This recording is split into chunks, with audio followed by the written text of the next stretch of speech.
This is an analysis from Alpha Business Media. Welcome.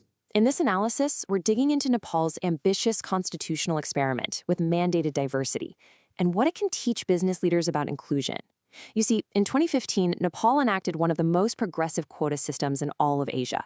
But the big question we have to ask is this: did it create real power for marginalized groups, or did it end up as just a lesson in tokenism? To really get to the bottom of this, we have to understand two key ideas. First, there's descriptive representation. This is pretty simple. Are people from different groups actually in the room? It's a numbers game. But then you've got substantive representation. And this is the real test. Do those people have an actual voice? Do they influence decisions? We have to look past the headcount to see if the power dynamics have truly changed.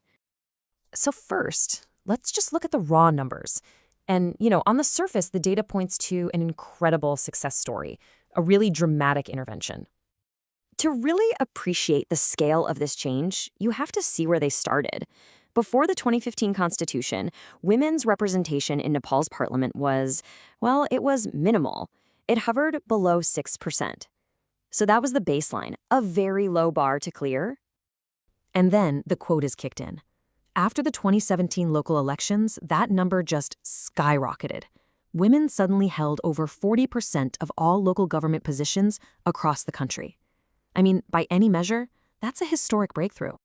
But maybe the most dramatic change of all came from a specific quota for Dalit women, a group that's been historically oppressed for centuries.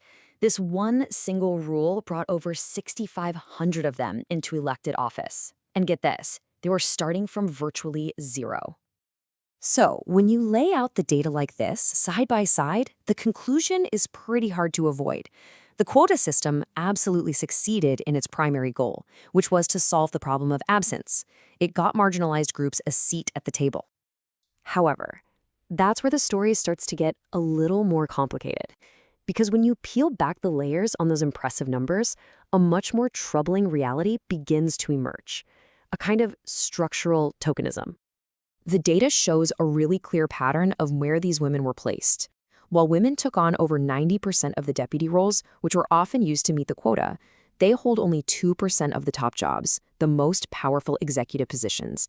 It's a classic glass ceiling, almost codified by the compliance process itself. And you can see exactly who is holding on to the real power.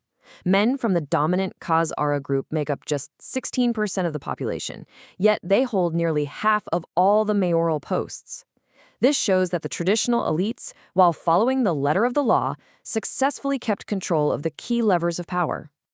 And for those Dalit women, their new positions have created what you might call a marginalized presence.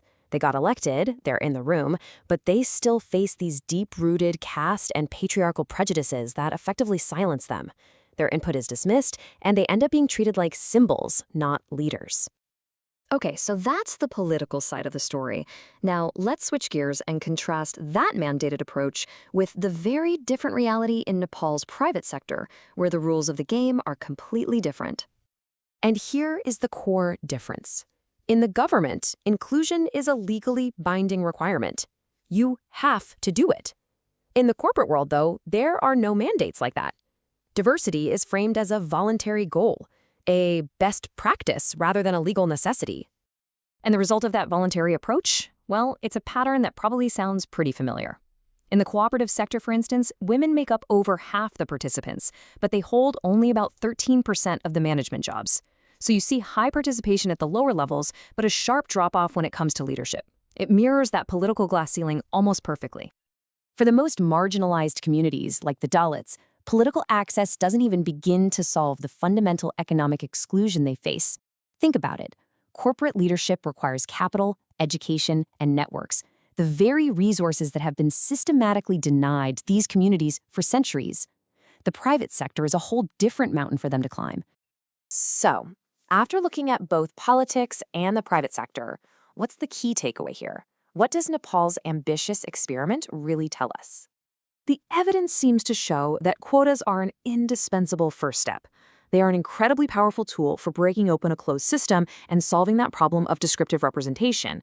But, and this is a huge but, they are not a panacea.